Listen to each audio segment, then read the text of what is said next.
What's more important for weight loss?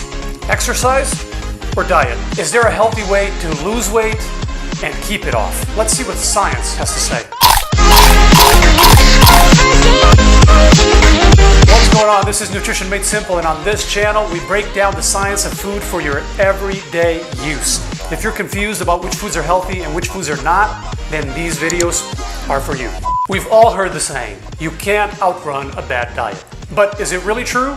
And if so, what is a good diet that allows me to lose weight while staying healthy? Here's an example. Let's say I eat a burger. How long would I have to ride a bike to burn those calories? Is it 30 minutes, 40 minutes, an hour, or an hour and a half?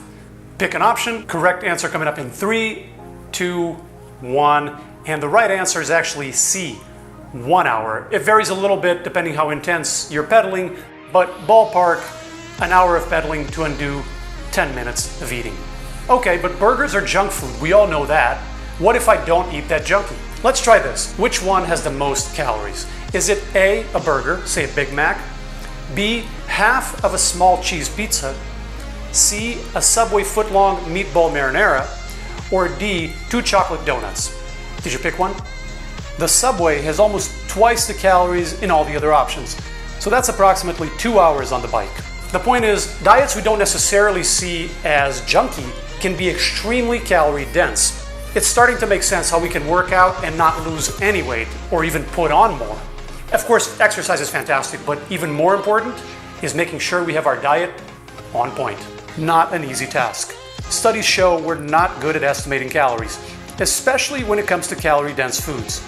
We underestimate how many calories we eat, and we overestimate how many calories we burn. What can I say? We're optimists. The result is obvious. We can work our butt off in the gym and undo all that work in the kitchen.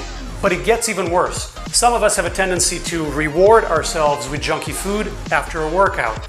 So we take one step forward, but we also take one step back. Of course, we end up exactly where we started. Okay, so at this point you might be thinking, there's no hope.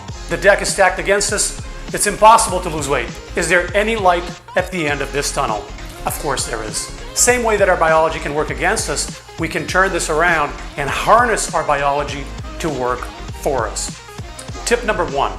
If calorie-dense diets are our downfall, then calorie-dilute diets are our friends. Losing weight and getting in shape is not about eating less. If you're hungry all the time, that's not a long-term success strategy.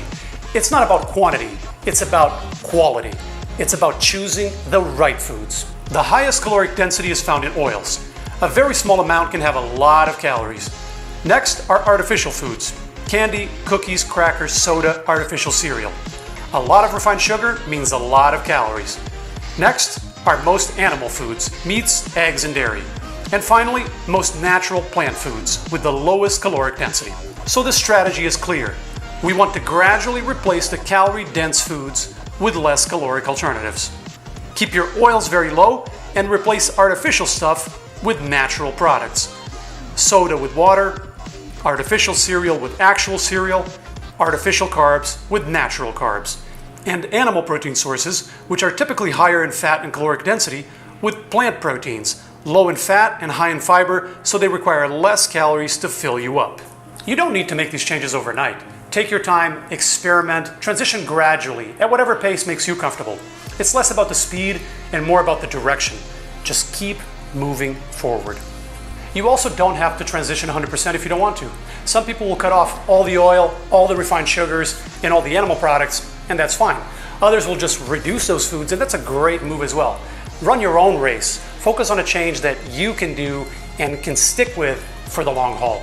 Now, on a bit of a personal note, I just lost about 10 to 15 pounds of fat this year. I realize that's not the biggest weight loss story you've ever heard. I get that. But that's okay. We all have our different hurdles and our different goals, and that's what I had to do. And this is exactly how I did it. By replacing hypercaloric foods with healthier, less fattening options. Second and final tip, try to make it fun. Studies show people who see their workouts as fun eat less junky foods after. Whether it's listening to the right music, choosing workouts you enjoy, or having a fun gym buddy, finding ways to turn exercise from a chore to a pleasure will help you and help you twice. You have more fun during, and you're less likely to undo all the hard work after.